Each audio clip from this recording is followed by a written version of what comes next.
28 ottobre di un anno fa iniziava l'emergenza per la tempesta Vaia che mise in ginocchio il Veneto tra la montagna devastata e la paura del Piave. Zaia, molto è stato fatto, ma abbiamo ancora lavoro da fare.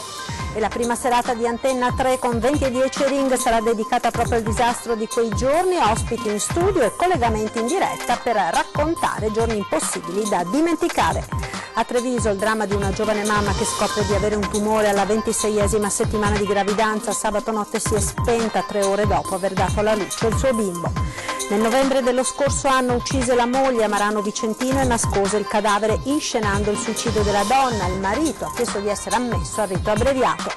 Enrico Carraro, presidente dell'omonima azienda di Campodarsego, è il nuovo presidente di Confindustria Veneto, subentra al dimissionario Matteo Zoppas. Sindacati preoccupati per le sorti di 250 famiglie che potrebbero ritrovarsi a piedi col passaggio da Auchan a Conad, sciopero tra 2 giorni. In una scuola primaria di Padova è stato costruito un pollaio nel giardino, un modo concreto per avvicinare i bambini agli animali.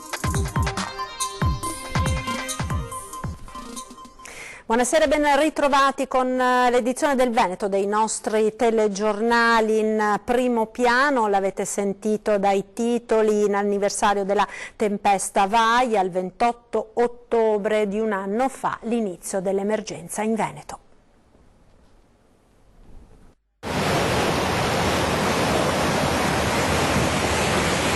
Abbiamo la condizione di una tempesta perfetta. Sappiamo che abbiamo previsioni peggiori del 2010. Questo è poco ma sicuro. La sensazione che qualcosa sarebbe cambiato per sempre, che il Veneto poi non sarebbe più stato lo stesso. L'inizio dell'emergenza, nelle parole del governatore Luca Zaia, è impegnato nel primo di tanti vertici della protezione civile regionale. Il 28 ottobre l'allerta è chiara e si predispongono le misure di sicurezza per ciò che verrà, a partire dalla chiusura delle scuole e delle aziende nelle zone interessate. Prima sarà l'acqua, poi dal giorno dopo il vento. Danni per quasi 2 miliardi, 166.000 utenze al buio, centinaia di evacuati e distrutti 28.000 ettari di bosco su 100.000 complessivi. Tutto inizia quel 28 ottobre quando, come previsto, piove a dirotto. È la domenica nella quale il Bigontina a Cortina si gonfia fino a far paura. La sua furia travolge un escavatore impegnato nella rimozione dei macigni che rotolavano spinti dalla corrente. Prima evacuazione e prima istantanea del disastro che verrà, e che già dalle prime ore del giorno successivo spinge Zaia a un altro vertice d'emergenza. Siamo preoccupati perché la previsione originaria ci parlava di 400 mm d'acqua per metro quadro, che sono 40 cm, però è come se noi facessimo un quadrato di un metro quadrato e pensassimo di avere l'acqua fino alle ginocchia, per capirci. Poi sarà il giorno dell'acqua alta record a Venezia, del fiato sospeso per i grandi fiumi, della paura per il Piave che devasta l'area golenale ricoprendola di fango. E infine il ciclone che, come un'enorme palla da bowling, abbatte gli alberi. È Vaia, un nome impossibile da dimenticare, a maggior ragione un anno dopo, quando il Veneto fa i conti con i cantieri della ricostruzione. Stiamo parlando dell'unica regione che è riuscita a chiudere velocemente la partita finanziamenti, quindi abbiamo investito in cantieri 377 milioni di euro, 1746 cantieri a settembre del 2019, quindi in pochi mesi. Dobbiamo ancora fare un sacco di lavoro, abbiamo ancora tutto il tema dei siti valanghivi, sono quasi 250 siti. È stato fatto molto e molto c'è ancora da fare e pensare al futuro, come il bacino di laminazione a Ciano del Montello, indicato da più parti come unica via per scongiurare un disastro peggiore sul fronte del Piave. Noi stiamo andando avanti su quella partita, dobbiamo andare avanti però con i bacini di laminazione, che significa mettere in sicurezza tutta la bassa Piave e tutti quei territori che, se ci fosse uno sfondamento arginale, veramente avremmo dei guai e anche il rischio di vite umane. E a Venezia questa mattina un workshop che è stato l'occasione per tornare con la mente all'eccezionale acqua alta a Venezia di un anno fa.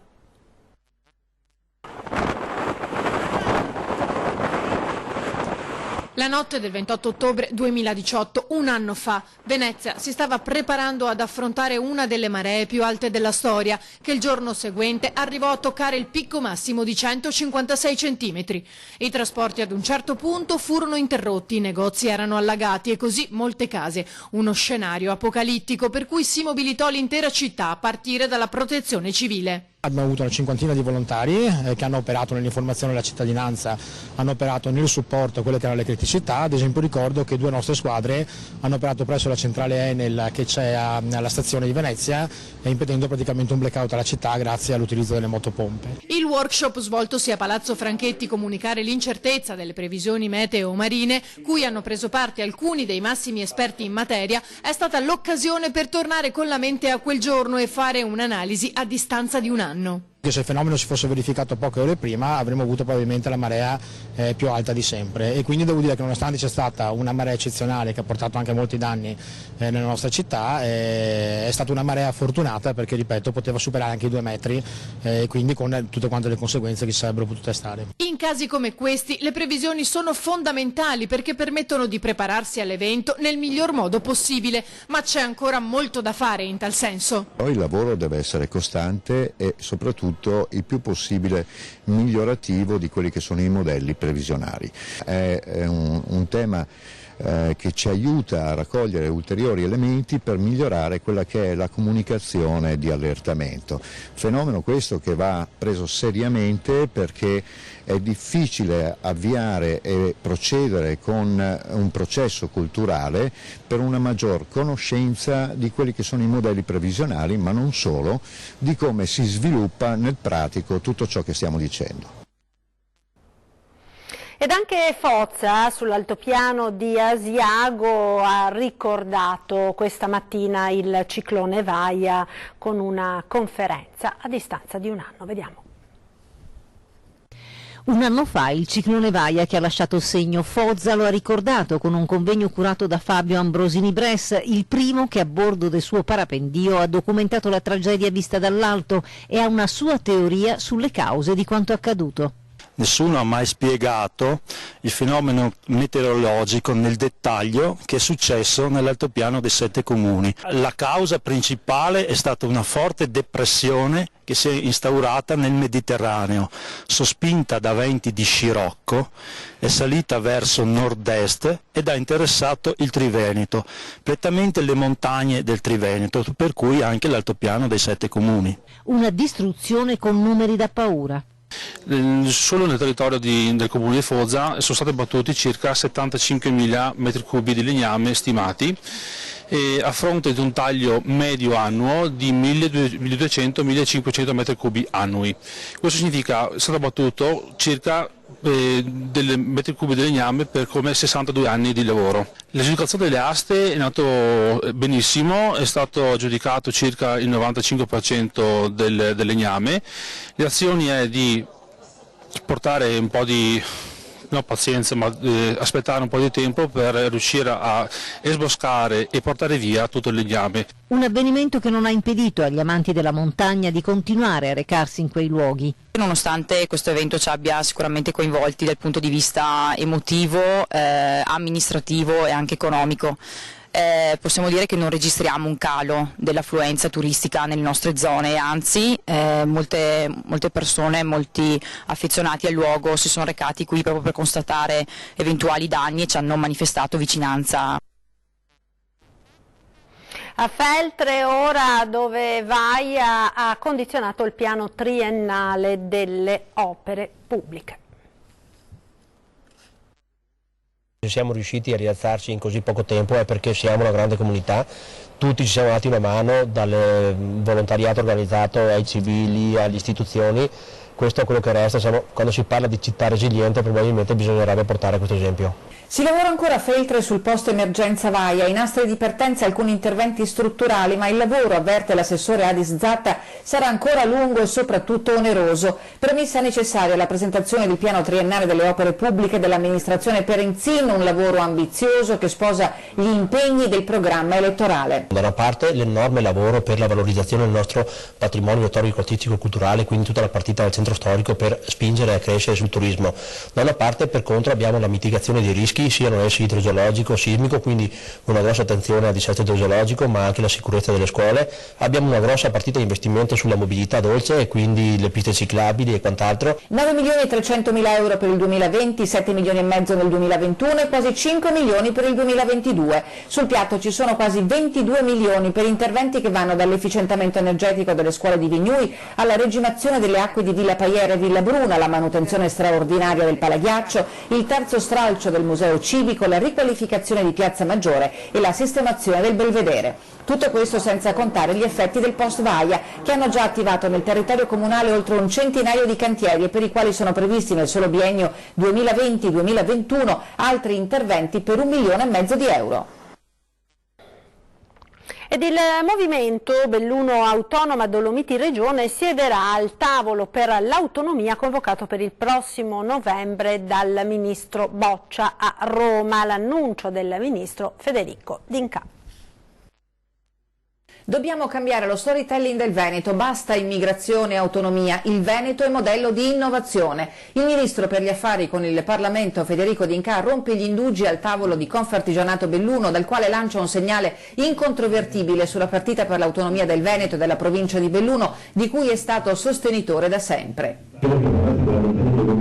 Devono entrare all'interno, per questo motivo con Francesco Boccia, parlando sempre di autonomia che vogliamo fare in tempo breve, chi vuole dividere il paese fa un cattivo lavoro. A inizio novembre porteremo al tavolo il BARD per parlare di ciò che ha bisogno Belluno. Punto e match per gli autonomisti bellunesi che da 2 anni inascoltati chiedono a gran voce al presidente Zaia di allargare la discussione anche alla montagna, che soffre per le storiche disuguaglianze con le province contermini a statuto speciale. D'Incà esorta gli artigiani a tirare giù i muri e sui fondi del post Vaia, sui quali nei giorni scorsi sono arrivati messaggi di incertezza, il ministro rassicura. Io ho la sicurezza dei fondi che erano previsti, non ho sentito nulla di nulla, credo che le opere sono già partite, abbiamo 900 milioni di euro da spendere. A un anno da Vaia il confronto con Confartigianato Belluno, presenti i presidenti del Veneto, Bonomo e di alcune territoriali, ha fatto emergere i numeri che condannano la filiera veneta del legno. C'è uno squilibrio evidente tra i numeri delle aziende che fanno la prima lavorazione del legno e quelle poi che fanno la seconda lavorazione del legno, e con questi numeri non si potrà mai avere un utilizzo corretto della nostra materia prima.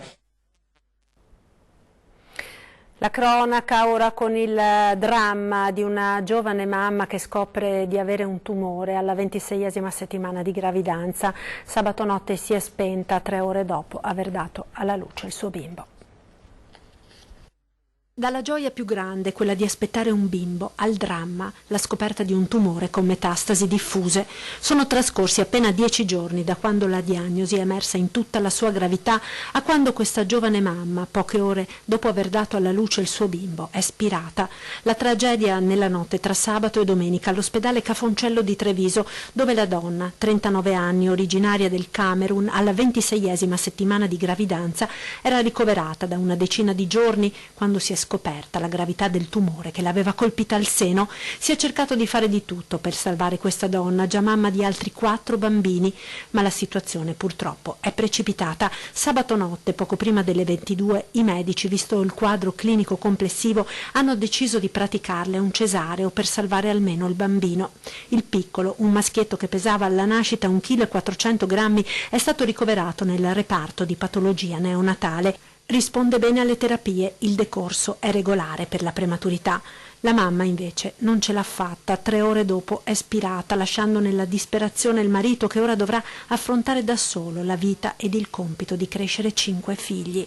Una vicenda drammatica che ha colpito e commosso profondamente tutte le equip che hanno seguito la donna, medici, infermieri, ostetriche. Ci siamo stretti tutti attorno a questa mamma, ha detto il primario di ginecologia Enrico Busato, mamma che fino alla fine ha lottato con grande coraggio.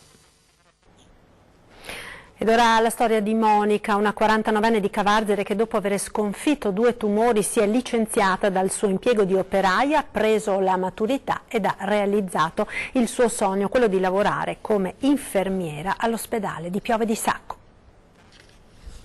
La storia di Monica è una storia di speranza, una storia di dolore che però diventa opportunità per raggiungere un sogno. Monica Bregantin, 49 anni, è viva dopo essere guarita da 2 tumori e ora fa l'infermiera all'ospedale di Piove di Sacco. Monica, originaria di Cavarzere, nel 2005 scopre di avere un cancro alla mammella. Lo scopre per caso mentre fa la doccia. Dopo lo sconforto iniziale decide che la malattia è un segnale che il suo corpo le sta lanciando, deve cambiare vita. E così ha fatto. Monica lascia il suo lavoro da operaia in fabbrica e nei mesi durissimi seguiti all'intervento comincia a studiare, frequenta un corso per operatore sociosanitario, la mamma la interroga mentre la accompagna alle radioterapie, si diploma come tecnico dei servizi sociali seguendo la scuola serale. Il cancro, dice Monica, mi ha dato la forza di diventare quello che volevo essere. Ma non finisce qui perché il male si presenta una seconda volta, un carcinoma alla tiroide, ancora un intervento risolutore. Ora Monica lavora a tempo pieno all'ospedale Immacolata Concezione di Piove di Sacco in rianimazione, è un'infermiera, tutti i giorni è a contatto con malattie e dolore, ma lei cerca di portare il suo messaggio di speranza e di rinascita. Il suo unico rimpianto non aver avuto figli, ma si consola con 6 nipoti, le sue medicine preferite, dice Monica, perché l'amore salva. Sono ammaliato e ammutolito di fronte a tanta meravigliosa caparbietà, sottolinea il direttore generale dell'USL 6 Domenico Scibetta. Certe vite vanno conosciute e ammirate. Ora Monica trasferisce il suo coraggio nei pazienti lavorando nei luoghi ospedalieri dove il dolore è più forte.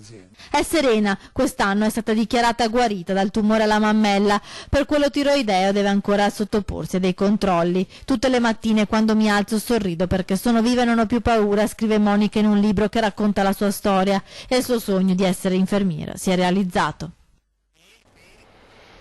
Ancora cronaca con 2 incidenti mortali con vittime agricoltori che si sono verificati questo pomeriggio nel Veneto. A Malcesine, sul Garda veronese, ha perso la vita un 25enne rimasto schiacciato sotto il trattore che si è ribaltato. Estratto dai vigili del fuoco, il giovane è stato trasportato con l'elicottero all'ospedale. Purtroppo non ce l'ha fatta. Il secondo incidente a San Biagio di Callalta, nel Trevigiano. Un dramma che si è consumato in pochi istanti, una banale disattenzione costata la vita a un pensionato di 66 anni di Borgoverde. Un'intera comunità sconvolta, quella di San Biagio di Callalta, per l'infortunio mortale sul lavoro accaduto verso mezzogiorno a Olmi, in via Bagnon, all'interno dell'azienda agricola Gardin. Mentre alla guida di un trattore agricolo faceva manovra nel vigneto, il titolare, Guerrino Gardin, 63 anni, di Sandona di Piave, non si è accorto della presenza del pensionato Maurizio Tonon, amico da tempo, che stava sistemando l'impianto di irrigazione dei filari. E in retromarcia lo ha travolto, causandogli ferite gravissime. Immediatamente sono stati chiamati i soccorsi. Tonon è stato trasportato in elicottero all'ospedale di Treviso, dove è morto però un'ora dopo. Sconvolto il titolare dell'azienda, qui per i rilievi sono intervenuti i carabinieri e gli ispettori dello Spisal, che dovranno ora fornire alla Procura della Repubblica una dettagliata relazione sulla dinamica dell'episodio per stabilire eventuali responsabilità. Inevitabile un'inchiesta per omicidio colposo a carico dell'imprenditore agricolo. Tonon, originario di Quarto d'Altino, abitava in via Giotto, una laterale della Postumia. Per lungo tempo camionista, era ora in pensione. Lascia la moglie Eddie Pavanello e i 3 figli Stefania, Luca e Simone. L'omicidio di Anna Filomena Barretta, avvenuto a Marano Vicentino nel novembre dello scorso anno. Oggi in tribunale a Vicenza il marito, reo confesso, ha chiesto di essere ammesso al rito abbreviato. Il 20 gennaio la sentenza. Angelo Lavarra, reo confesso dell'omicidio della moglie Anna Filomena Barretta, avvenuto a Marano Vicentino il 20 novembre 2018, ha chiesto davanti al giudice di Vicenza di essere ammesso al rito abbreviato, istituto giuridico che prevede lo sconto di 1/3 della pena.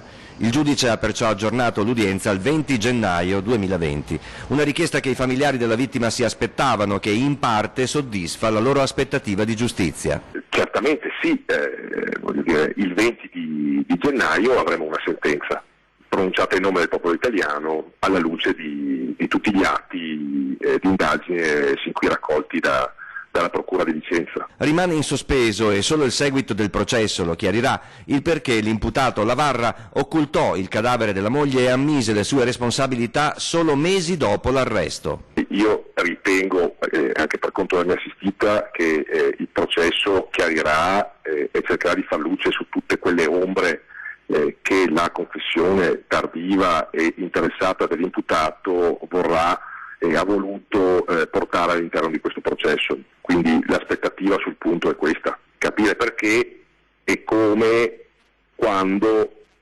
e cosa sarebbe accaduto se l'imputato avesse avuto più tempo per occultare il cadavere come ha fatto. Ora in ballo c'è il futuro delle vite delle orfane di Anna Filomena Barretta e Angelo Lavarra. La mia assistita tutto ciò che dovesse ottenere da questo processo lo devolverà in favore delle nipoti figlie della vittima. Per cui evidentemente l'aspettativa è quella di ottenere un risarcimento da devolvere all'educazione di queste due ragazze rimaste orfane di madre in modo così terribile.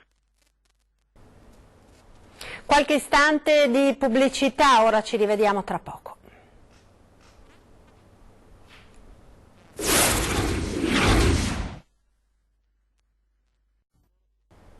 Rieccoci in studio con il telegiornale del Veneto. Cambio al vertice di Confindustria Veneto.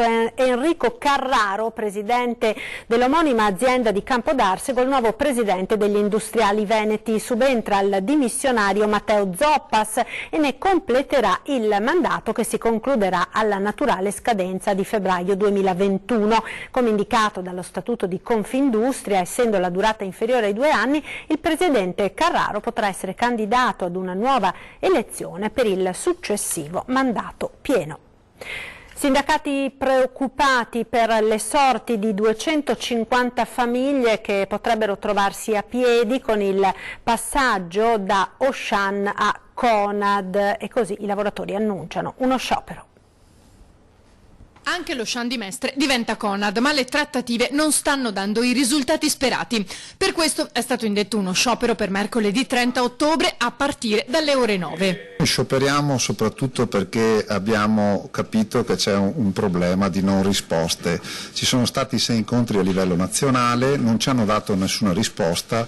Abbiamo fatto le assemblee, i lavoratori ci hanno dato mandato di bloccarci e chiedere risposte concrete. Il punto vendita di Mestre non rientra tra i 109 che dovranno affrontare il passaggio entro febbraio 2020 e i lavoratori sono sempre più preoccupati. Parliamo di 250 famiglie con l'indotto di 500 persone e quindi la preoccupazione è maggiore. E ai lavoratori purtroppo dobbiamo dare, giustamente, non purtroppo, delle risposte concrete e a tutt'oggi non le abbiamo. Che al momento non ci sono. Si sa che il posto di lavoro ci sarà durante il passaggio, ma poi nessuna risposta. Noi vogliamo avere una certezza di quello che sarà il destino dei lavoratori dell'Auchan. Nel momento che è stato fatto il passaggio dobbiamo avere la sicurezza di quello che succederà nel nuovo punto vendita, che ad oggi non sappiamo ancora chi è il nuovo titolare, insomma, siamo molto nell'incertezza. Per questo una richiesta va anche al mondo politico locale. Pensiamo che la politica è la struttura del territorio, quindi noi in questo momento chiediamo al governo del territorio di Venezia che ci supporti in questa vicenda che per noi è molto critica. Pollaio nel giardino di una scuola di Padova, un modo per avvicinare i bambini agli animali. Questa è la gallina padovana. Come fa la gallina? Come fa la gallina? Un pollaio a scuola. I bambini della scuola primaria della Vittoria, in quartiere Mandria, da oggi oltre allo studio avranno un compito in più: accudire insieme alle insegnanti le galline. Il giardino dell'istituto scolastico si è trasformato in un'aula a cielo aperto per studiare e imparare a rispettare la natura. Il progetto si chiama Codiamo un sogno, Bio, dove bio sta per biodiversità e biologico. Con la loro presenza le galline insegneranno ai bambini ad avere rispetto per gli animali e a prendersi cura di loro e a responsabilizzarsi. In pratica una scuola a cielo aperto dove i bambini potranno sperimentare i percorsi didattici particolari e speriamo abbiano una ricaduta significativa anche sulla loro preparazione. Grazie a queste esperienze i bambini traggono dallo studio le conoscenze indispensabili per muoversi nel mondo, per comunicare con gli altri e per affermare i propri diritti, per educare alla cura e al rispetto dell'ambiente e per ripartire dalla natura e dalla semplicità. Un bel progetto che avvicina i ragazzi al mondo dell'agricoltura, alla natura, ma soprattutto i ragazzi della città che magari hanno poca confidenza con gli animali, quindi imparano cosa sia il lavoro dell'agricoltore. Nel percorso didattico i bambini impareranno a distinguere le razze avicole. Dopo aver adottato a distanza 3 cavalli destinati al macello, la scuola della Vittoria ora si concentra sulle galline. Galline con cui, tra le altre cose, si può fare un'importante attività di pet therapy. Della tempesta Vaia torneremo a parlare in prima serata, 20:10, con Daniele Dalanese, sindaco di Zenson di Piave, e Andrea Favaretto, sindaco di Salgareda, e poi dalle 21:15 torna come ogni lunedì Ring. Di alluvione e di tempesta Vaia si continuerà a parlare nella lunga diretta. In studio l'assessore regionale alla protezione civile Giampaolo Bottaccin. Previsto anche un collegamento da Longarone con Gianangelo Bellati, l'architetto ampezzano Ambra Piccin, l'ingegner Loris Munaro, il direttore interregionale dei Vigili del Fuoco ed il sindaco di Longarone e presidente della provincia di Belluno Roberto Padrin. È tutto per questa edizione, grazie per essere stati con noi, vi lascio come sempre alle previsioni del tempo. Arrivederci.